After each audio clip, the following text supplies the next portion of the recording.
Hi everyone. Thanks so much for joining this event. It's a pretty special opportunity for us all. I want to introduce our awesome panel today. We have Mike Gunton. He's the creative director of Factual and the Natural History Unit at BBC Studios, and he's the executive producer of The Year the Earth Changed. We're really grateful to have him join us because it's quite late in his time. So thank you so much, Mike. Mike is an executive producer on many BBC titles and is responsible for bringing new and pioneering stories about the natural world to global audiences. And he's worked on a pretty well-known series, Planet Earth 2, which I'm sure you all have heard of. And he has a really great list of accomplishments. You should Google him because that's what I did. And then I also want to introduce Kit Delorier. She's a ski mountaineer, National Geographic Adventure of the Year in 2015. She's an amazing ski mountaineer and is based in Jackson Hole, Wyoming. She's the first person to ski from the highest mountain on each continent, also known as the Seven Summits, and is a two-time world free skiing women's champion. She was inducted to the U.S. Ski and Snowboard Hall of Fame in 2019 and has been a member of our global athlete team since 2005.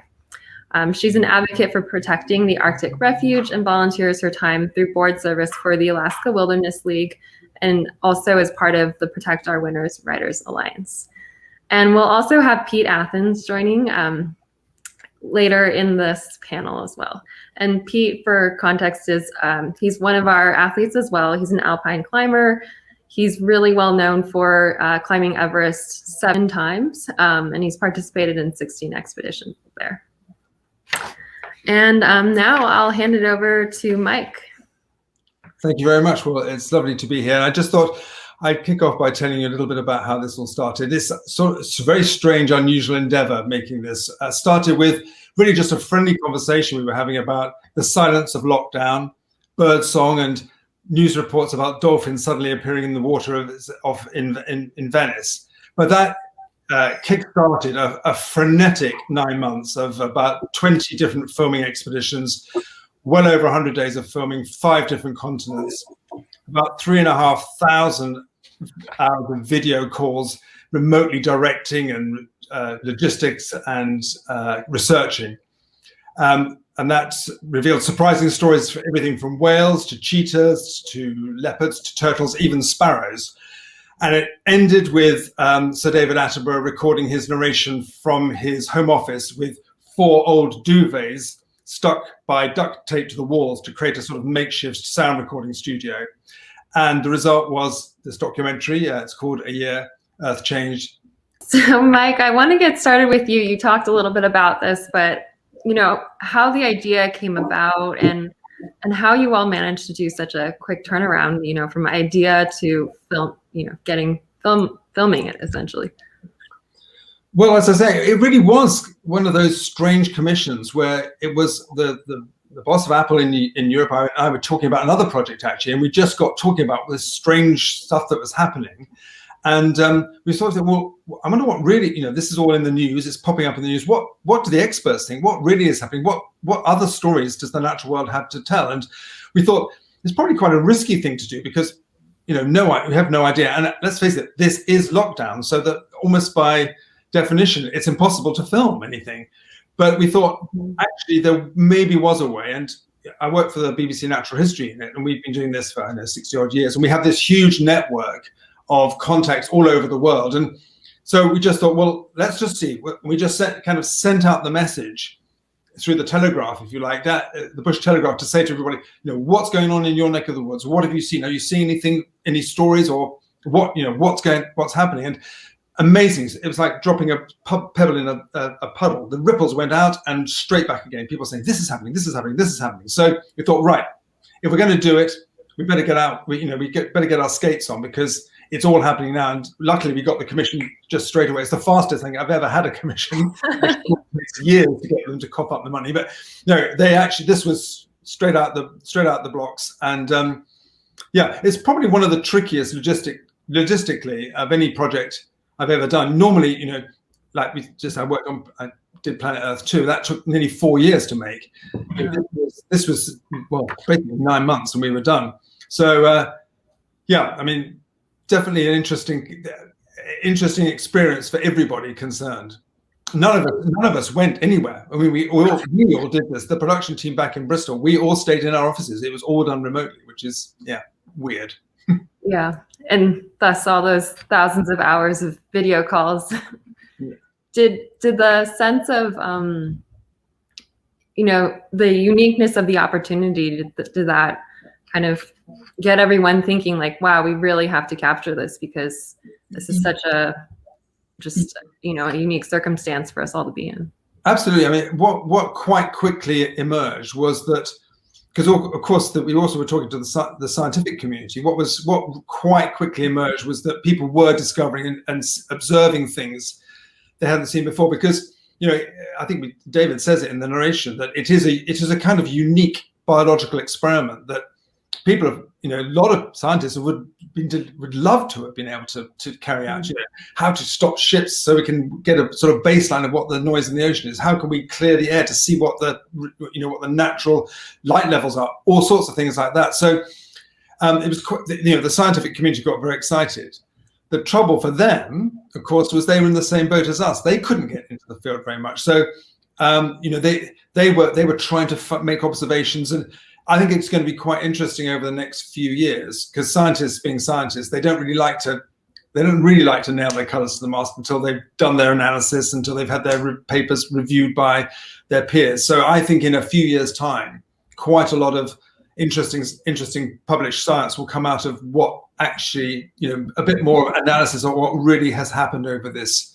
So what we've done is effectively a snapshot of observation. Yeah. Obviously, it's based in as much science as we possibly can, but I think there is that caveat that the real scientific stuff will probably be a few years coming.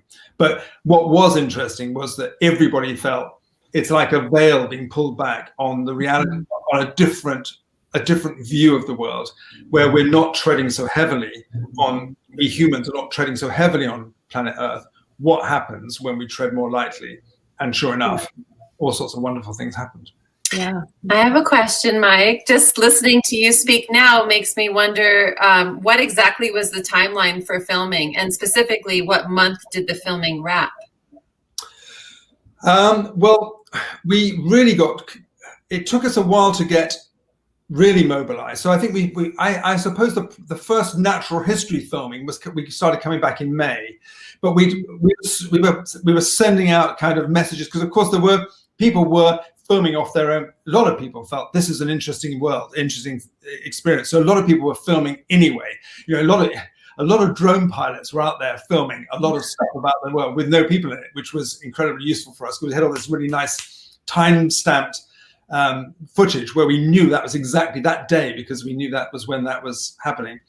And we finished pretty much towards the end of the year, end of the calendar year, end of 2020. There were a couple of things that we held on until as late as possible, partly because that's one of the nice things about trying to tell the story, to try to get a sense of an evolving story over a year, but also some of the manifestations, if you like, of what actually happens to the animals wouldn't reveal themselves until a bit later through the kind of life cycle of their lives. So we started to realize that actually there were some stories about breeding, or some stories about, say, if there was a couple of stories about the impact of tourism in Africa, which wouldn't really manifest themselves until quite late in the year, after that sort of tourist season had ended. So it allowed us to it was good for the documentary, because it meant that not only could we be global, we could tell stories from all over the world, but we could also tell stories from different time frames throughout the lockdown, and give us a broader perspective on it. Yeah. And Kit, how did the lockdown affect your projects and expeditions? I'm sure there was quite an impact. Well, it changed travel, obviously. So I didn't go on any expeditions, and that was unique. But I do live in Jackson, Wyoming, in Teton Village, actually, right at the base of Jackson Hole Mountain Resort. And so it was interesting. Like, I operate in the mountains from a perspective that of course, we don't expect anything to happen wrong, to go wrong during the day, like to come back with an injury or some horrible experience.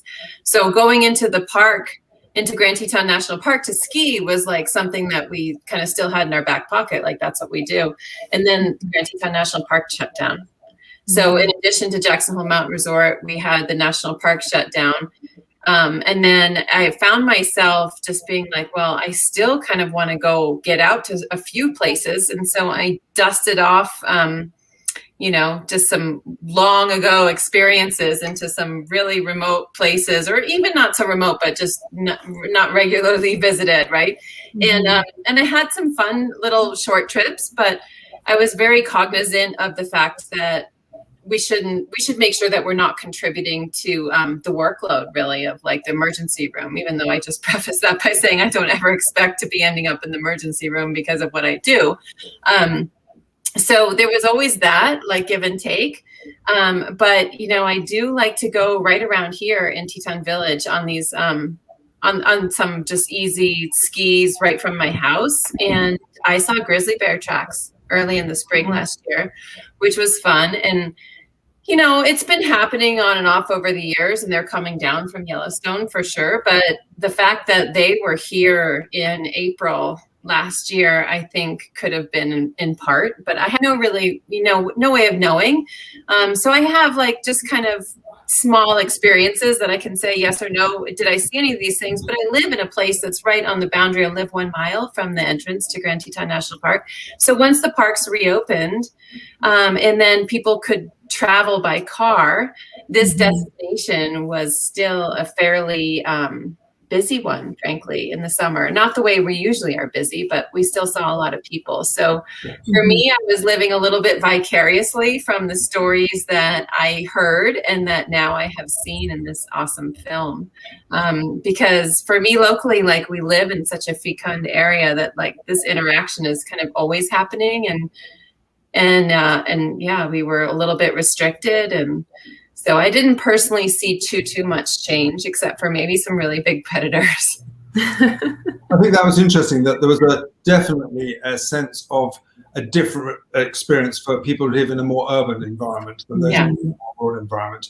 In a country like the UK, where we're a very, very urban nation, a lot of people, it was that, it was almost the conversation in the pub, if you could have had it come to the pub, which is, what was that weird sound?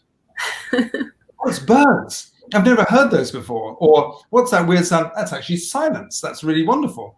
And actually, and it comes out a little bit in the film. And actually, again, Sir David said some of the things that a lot of people found that they hadn't really ever considered that they had a relationship with nature until that moment, and then they realized there was this nature around them, and it was grim. It was a grim year for a lot of people, particularly as it went on and on and on. The second lockdown and further into the year, and they actually remembered that moment and found it and found some comfort from it, which I think is really an important part of this is one of the reasons why it's so important to have nature, because it has so many benefits to us.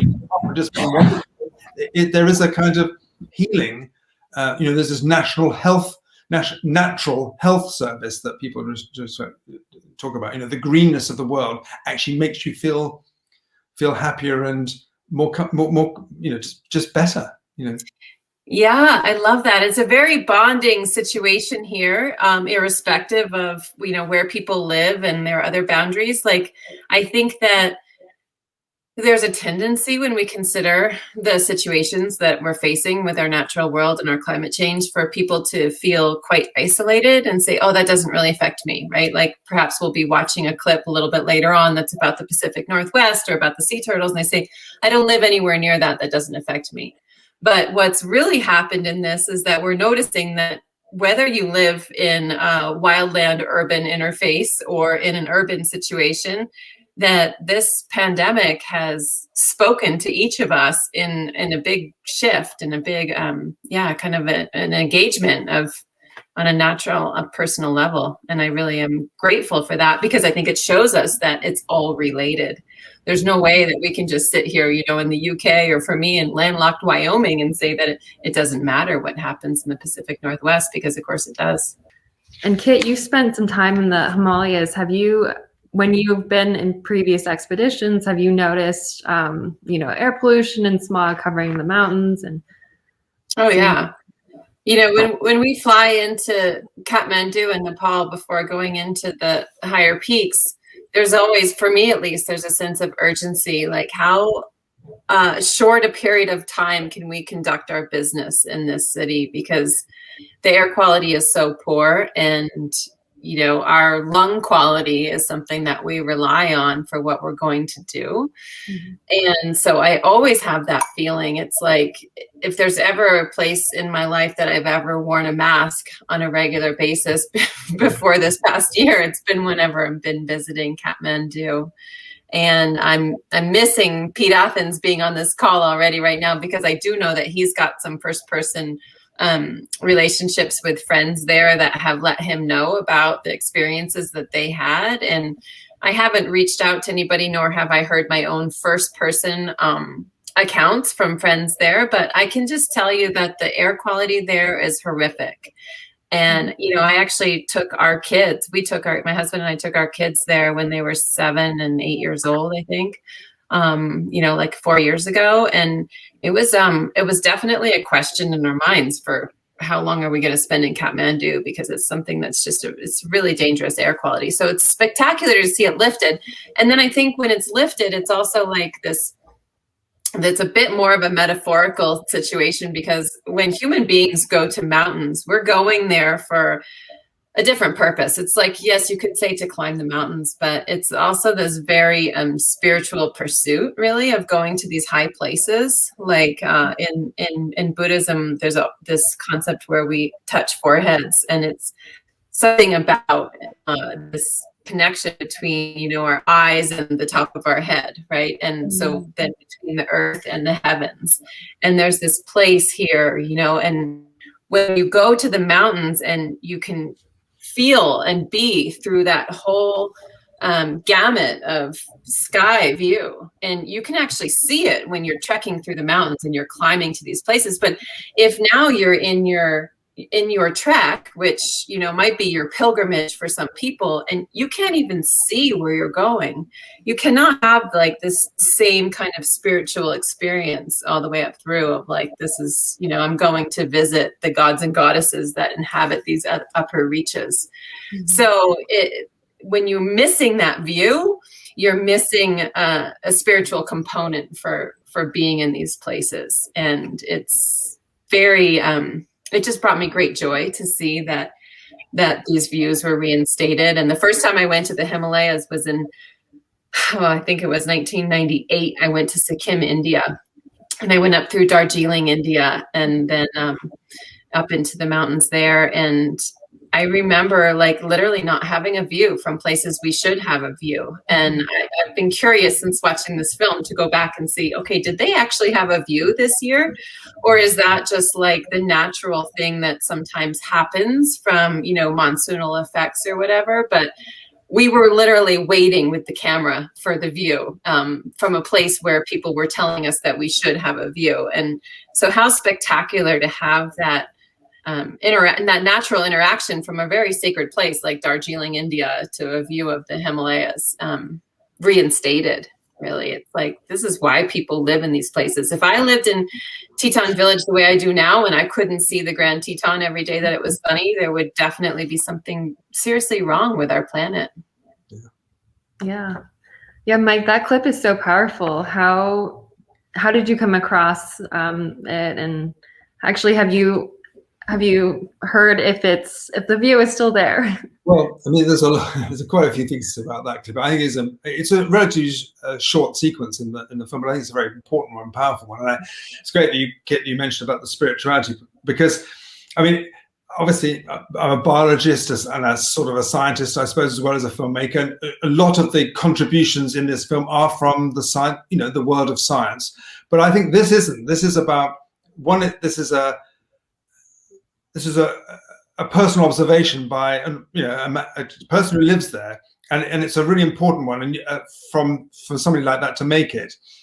But also, I think it's the spirituality of it is, I think, that this is a kind of a metaphor for Mother Nature saying, I can't breathe, I can't breathe, I can't breathe. And then suddenly I can.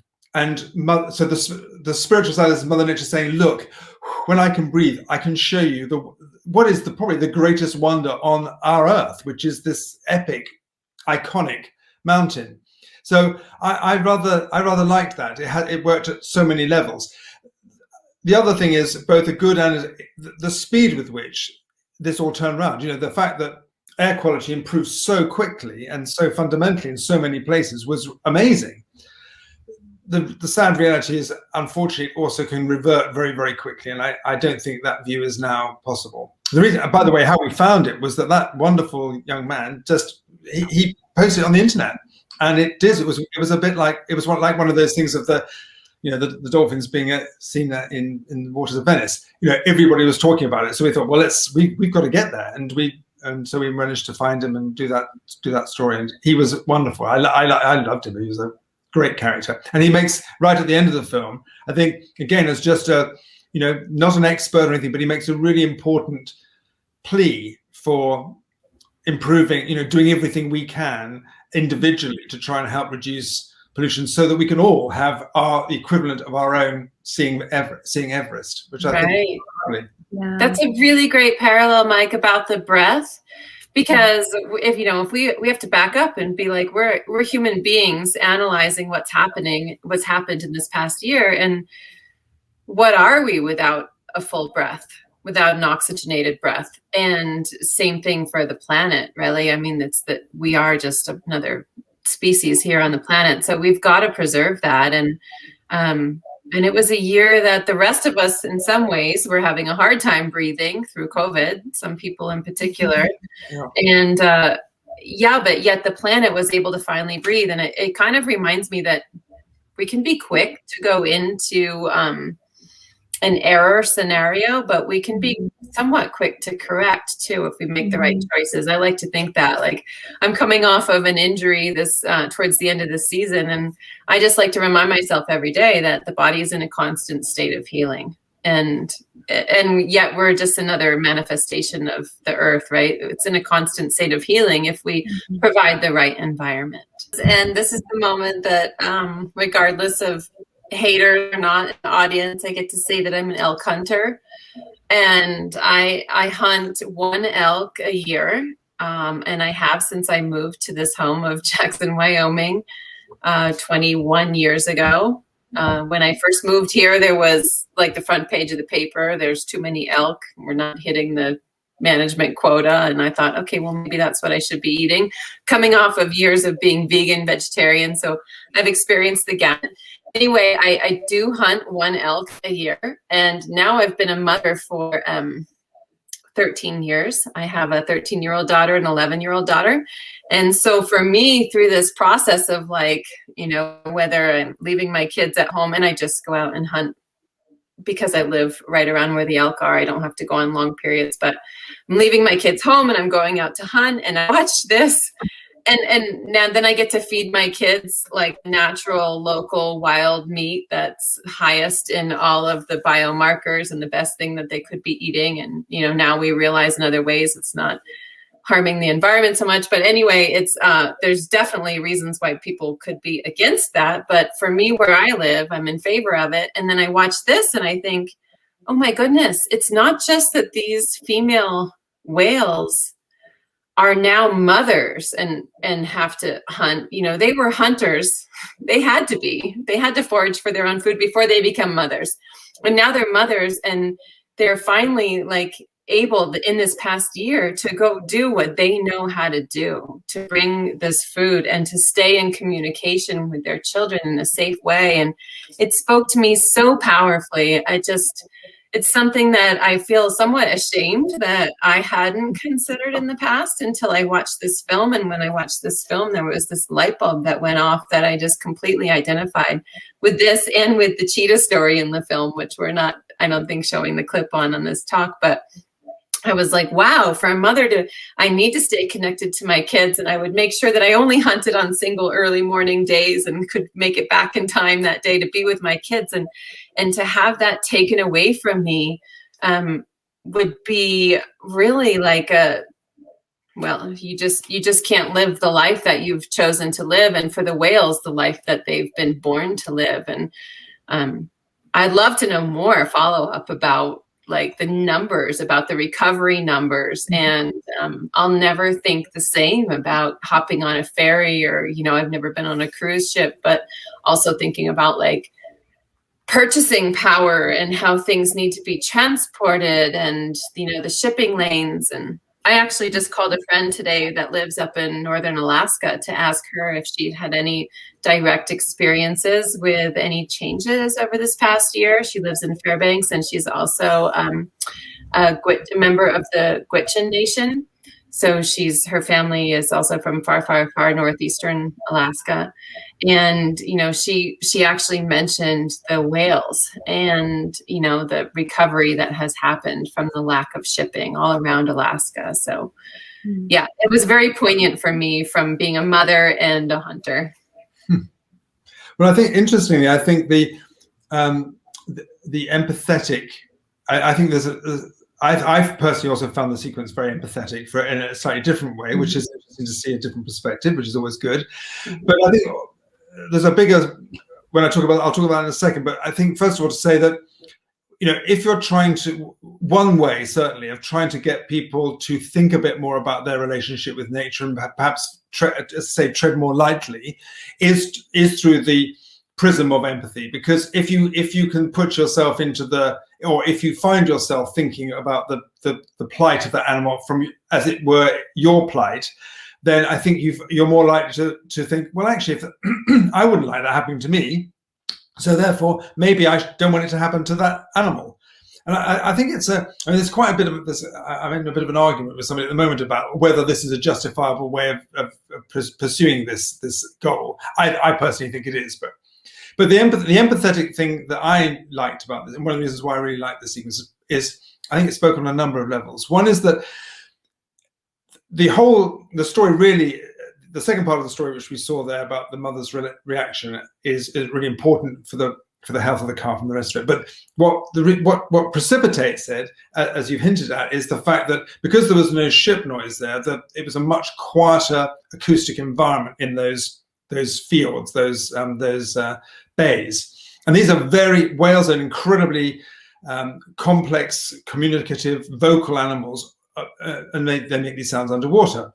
So their whole lives were being messed around by something that we don't even think about, because we don't ever think really about what's out of sight, out of mind. Because it was underwater, we don't think about it. And I think, that's another thing that this film has done. It's reminded us that by pulling this curtain back, there are things that consequences of what we do, which we don't ever really think about. And the empathetic thing for me was that, imagine if we were having this meeting today, and there was a pneumatic drill hammering outside my window here, and outside your window, and outside your window. It would be miserable. And that is what it's like for those creatures when they are subjected to those very, very heavy boat traffic. So again, it just makes you think, well, I wouldn't like that, so they're not going to like that. So it just encourages you, I think, to think about, well, maybe I'd like that to change. And the nice thing about this, and again, I think one of the things that comes out in the film, is you don't have to stop it completely. You don't have to say there can be no boats. You just have to think, how can we manage this a bit? How can we reduce the impact? So make the boats all together at the same time, or don't try and reduce the traffic just when the mothers and the calves arrive and they're the most vulnerable, etc. So I think there are lots of things that can come out of that. Yeah. I'd like to add one little piece to what I just heard, is that some people are not affected at all by sound. So for me, I live in a quiet place and I'm quite affected by sound. So I go to an urban area and try and sleep in a hotel, and I literally am putting my headphones on at night on the noise canceling. And so, something about this film and these ideas of like, okay, well, the empathy, I think it turns it even into compassion, because if it's something you don't totally understand, like, it's like, okay, well, I'm not affected by noise because I live in perhaps downtown, I live in Manhattan or something in Midtown. But when you watch something like this and you see these animals be able to live in a more full way, in the way that they're designed to live, then you begin to not so much just experience empathy, but I think even a farther degree of compassion, where you say, okay, maybe I can't completely empathize and understand that, but I can actually have some compassion for what they need. And I'm very appreciative of that aspect also. Yes, you said that better than me. That's exactly what I mean. Yeah, is that it converts to compassion, and that hopefully converts to action potentially. Yeah. And also, you were talking about what happens. I was saying earlier about the science. I think this is going to be a very interesting one, where the observations will, over the years, start to solidify. They'll know a bit more, because this was scientists have wanted to know what is the kind of baseline. What should the ocean sound like? And it's been impossible to tell, because you can't stop global boat traffic. And here they had this moment. So this is again why it's a lovely experiment which they grabbed both hands, taking recordings. In fact, some of the sounds that those women recorded, they played to another whale communication expert who lives elsewhere in the States, and said, there are sounds that I have never heard in my life. Those are new, as far as I'm concerned. Those are completely new whale language, phrases, and that's what, just on a pure science level, to discover a new communication, I don't know, phrases, I think they call them. It's wonderful. Who knows what that means? But they were saying that some people are saying that the males are singing a bit more sexily, because they get. And it's interesting. I hope so. Maybe they had more time to get into their role, and maybe the females had more. They finally felt like they had more time to say anything other than like the ultimate emergency call, and they actually communicate, right? Yeah, well, they can flirt more, maybe. And there's a thing with those sparrows right at the beginning. Right. They I mean, this is a slightly tabloidification of it, but basically they were saying that some of those male sparrows were singing notes and songs that hadn't been sung by sparrows since the 60s and 50s, and and I had this sort of Barry White kind of idea that they were singing these sexier, deeper songs. I don't know the full story there, but for anybody who doesn't know Barry White, this came up in my life a little while ago, and I looked at this youngster and I said, okay, at any point when you hear Barry White is the right point to hear Barry White. So go out and listen. And maybe that ages me, but anyway, yeah. I feel like you are going to have to do a follow-up, a year. Well, I think it would be interesting. I definitely think, I don't know what you call it, but I mean, I hope to goodness that I'm not making this in another year's time, because I hope there isn't another year's worth of lockdown for humanity's sake. Probably wouldn't do the natural world. It'd probably be quite good for the natural world, but I don't think it will happen. But I think somebody will or should take another look back on this time in a year's time to see what the implications were, because it's not, that we didn't cover all the stories that we could. We very much talked about the impact or the reaction of animals or nature to it. We didn't talk so much about what some of the other consequences on the natural world, which weren't necessarily so positive, of course. Yeah, some other things happened that were a consequence of human activity change, but that's another story. Yeah. Well, if you don't mind, I could just give a minute in on that. In that, you've already introduced Carol. You've already introduced myself as being somebody who cares a lot about the Arctic Refuge, and also specifically about the Gunton people who live there. And in just speaking with a friend of mine today about asking her poignantly, and specifically, what were your experiences? One was that they were not able to gather in the way that they're used to gathering. Not only in that they're used to gathering as a nation, but separated among many different, tribal villages, but also to gather in solidarity against some efforts that are being made at the moment towards extracting oil and gas and doing seismic exploration on the Arctic National Wildlife Refuge coastal plain. So there was this inhibitance, right, of being able to gather to protect what they love. But also, I just wanted to mention the Arctic Refuge as a reference for me as a place that I have spent a lot of time in and a place I care deeply about and I think about often. I look at it, I watched a film like this and I thought, you know what, I have got to mention that this is the kind of experience that is a reason why I am standing up and advocating for protecting the Arctic National Wildlife Refuge. Because a place like the Arctic National Wildlife Refuge exists right now, at this moment that we speak, without these degradations that are exactly the ones that we are observing, having been in place and perhaps relieved for some period of time over the past year and perhaps being, you know, re-established at the moment now. It's a place that is not at the moment affected by humans and hasn't been since humans have been moving around in North America.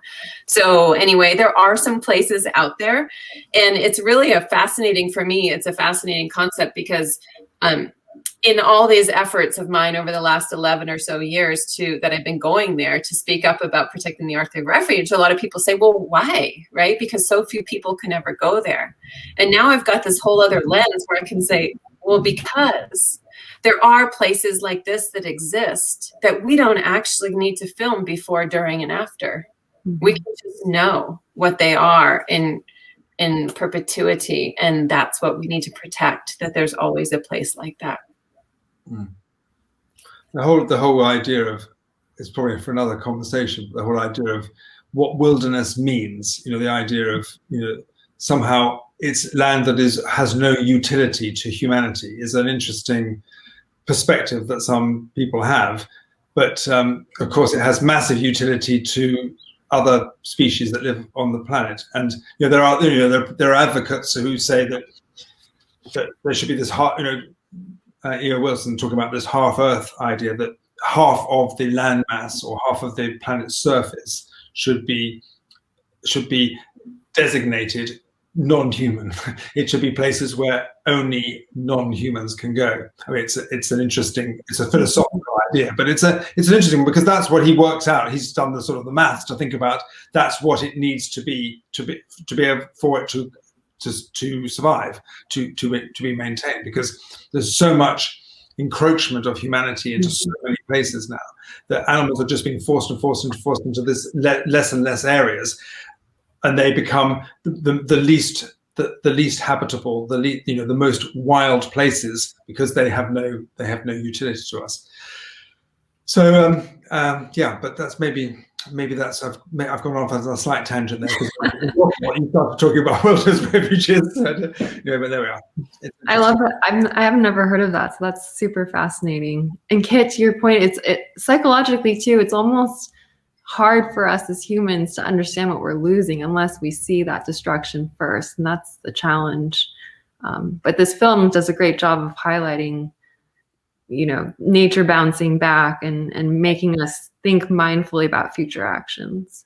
And that's both a good thing, but also the danger of that. You think, oh, well, it bounces back, it'll be fine. Yeah. And I think that's always a slight risk. But I mean, I think the optimistic view, or the optimistic perspective, is that nature is incredibly resilient. Not, you know, the fact that, you know, the story behind why all these animals, you know, in the news were all popping up all over the place was because they're always exploring, always checking out, always trying to, you know, take territory or move into areas. So animals will try and adapt and will return if given the chance. But the downside of that is that if you think that's fine, then you don't worry about actually the longer term consequences. And it is a bit like a Jenga. Do you have that Jenga towers? Do you have those things? Yeah. You know, and it's a planet of complexity, and so many, and the complexity of the ecology keeps it strong. But once you start snipping those connections, or in the case of the Jenga tower, constantly pulling the pieces out, yeah, it looks fine. And then nobody knows when the one day that one last brick is going to be pulled out and crunch, it comes down and you can't build it back again. That's the trouble. It's down for good. So it's it's quite thought. I mean, that's one of the things that this film does not have the answers. It's not, that wasn't the job. It was an observation, but it tried to be thought-provoking, to make encourage people to think, to try and reevaluate how they think about their position in nature, their relationship with nature, and also perhaps what kind of world we might want to live in the future. Kit and Mike, I'm curious if you have organizations that you've worked with or talked to who also saw changes over this last year. Go ahead. What I was going to say, I mean, in the film we do, I think there's a quite an interesting contrast between that particular story there with the turtles, and then the story with the elephants which I think is another aspect to this, which was a very, very direct relationship between humans and animals. This is a story basically where there's not much space left for elephants in India, and they come out of the forest at night and to forage, and because there isn't enough forest, and they tend to go and rake farmers' fields and do a lot of damage. And there's been there's a lot of quite violent conflict between them. And this particular village took this initiative partly because under lockdown they had the manpower to be able to do it, and they planted us around the edge of the forest and around the edge of the farms a huge amount of crops which were of low value to them as humans, but were high value to the elephants, in the hope that the elephants would actually choose to eat them rather than raid the crops. And sure enough, that's what it turned out to happen. But which is a nice practical outcome. But what was really lovely about it was that the attitude of the people in the villages to elephants beforehand had been pretty bad. They feared them, they hated them, they wanted to chase them away. They despaired about having to live in proximity with these animals. Yet, almost overnight, by this, they all changed their mind. This is wonderful. These are great animals. Look how beautiful they are. Oh, it's lovely. They come in. They don't do us any harm. It's lovely to have them there. Of course, there's some interesting spiritual and religious relationship connections with elephants. So it kind of completely rebased that relationship with them. Now, that was lovely for those locals, but that story, when it got passed around, everybody said, well, that approach started to pass to village to village to village. Now, that's one of the things that, I think comes out of this, I hope. And Justin, the story that Justin was talking about with the turtles, at the end of the film, he talks a little bit about individual action, about what people do. Because one of the things that I think people, and I certainly feel it, we all feel it, I think to some degree, frustrated. If you want to do something, you feel, how can I as an individual do anything against such, I hear all these terrible stories, yet so much of what is at ill is through ultimately the accumulation of individual action, whether that's buying plastic or whatever, polluting or whatever it is. So you could argue that to turn that round, small individual actions could turn the ship round. But also, we've only got probably each of us have got a small number of chips to play in. So where do we play those chips the most effectively?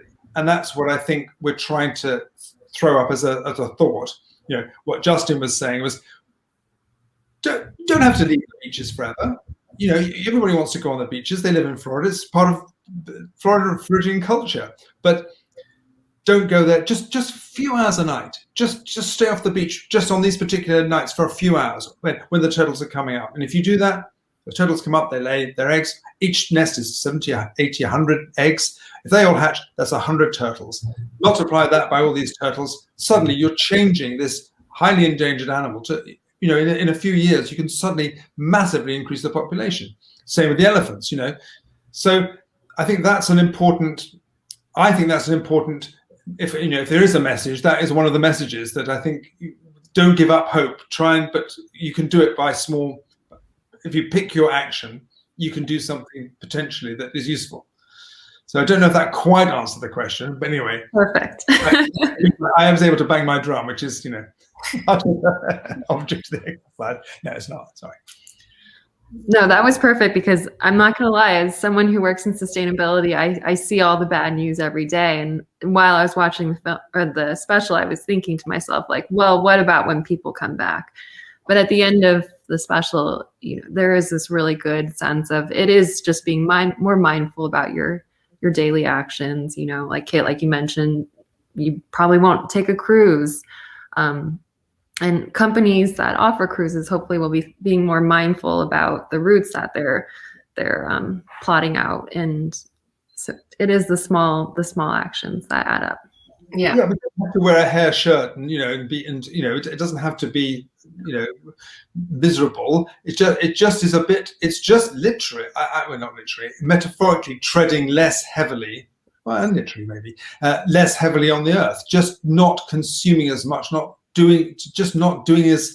Just being more careful where you place your feet. Sort of can make a huge difference, and just be more aware of our fellow creatures, because they are our fellow citizens of the planet, and they give us a lot back. The pleasure, the joy of seeing them and enjoying their company, and particularly for this group, who are explorers and want to see the natural world. That's an important part of our lives, and doing it carefully is a really important lesson important thing to do. Yeah. I like that.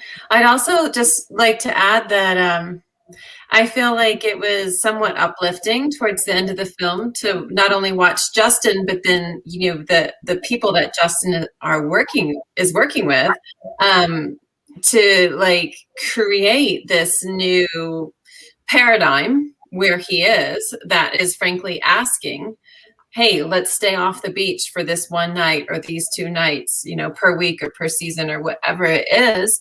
And how that is just like, I don't know, I think it's kind of suggesting, at least to me, and I would hope to other viewers, suggesting go ahead and get involved with whatever it is that sparks your interest that's in your area.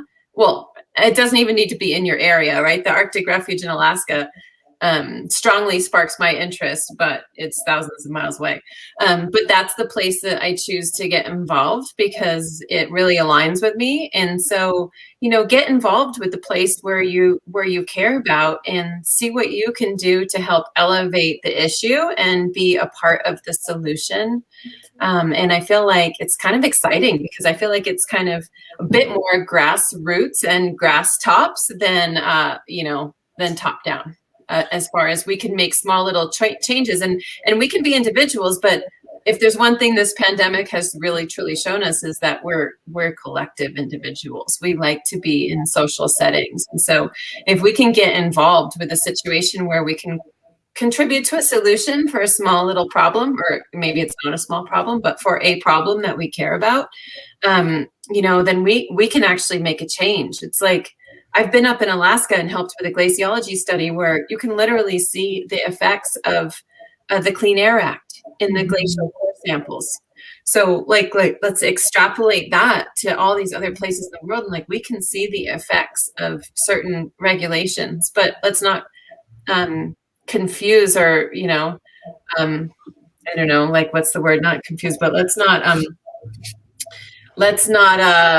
befuddle ourselves and think that all of these great ideas are coming from someplace else. No, they're coming this way into our legislature and government bodies, and then the rest of us can work towards making some changes, right? So it's really truly people speaking up about what they care about that's then going to inform, the changes that need to happen to make those turtles come back and to give those cheetahs a chance to talk to their young, and to give the whales an ability to talk to their young when they're out hunting, and to give the people in the Himalayas a chance to see the mountains. It's like it has to come from the bottom up to the top, and then somewhere back in the middle. And I thought that was really exciting and empowering as an individual.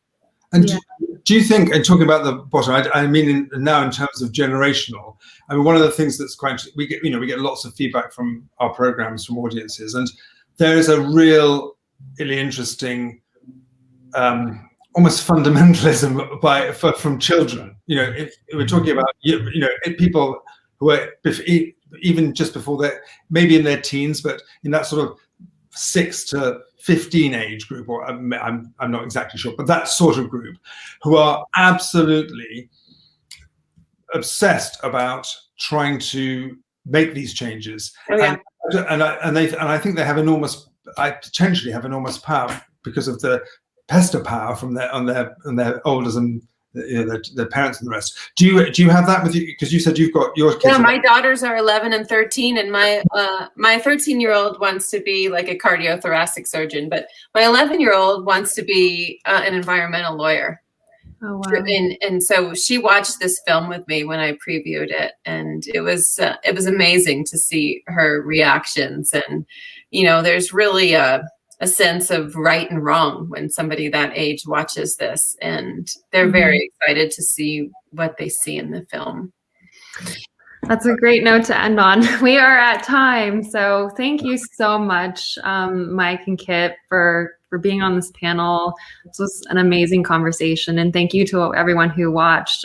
Hopefully you have some good takeaways, and happy Earth Day, everyone. Yes, happy Earth Day. Happy Earth Day. Tell your friends about the film. Thank you very much. Get out and enjoy the outdoors. Yep. Yeah. Thank you.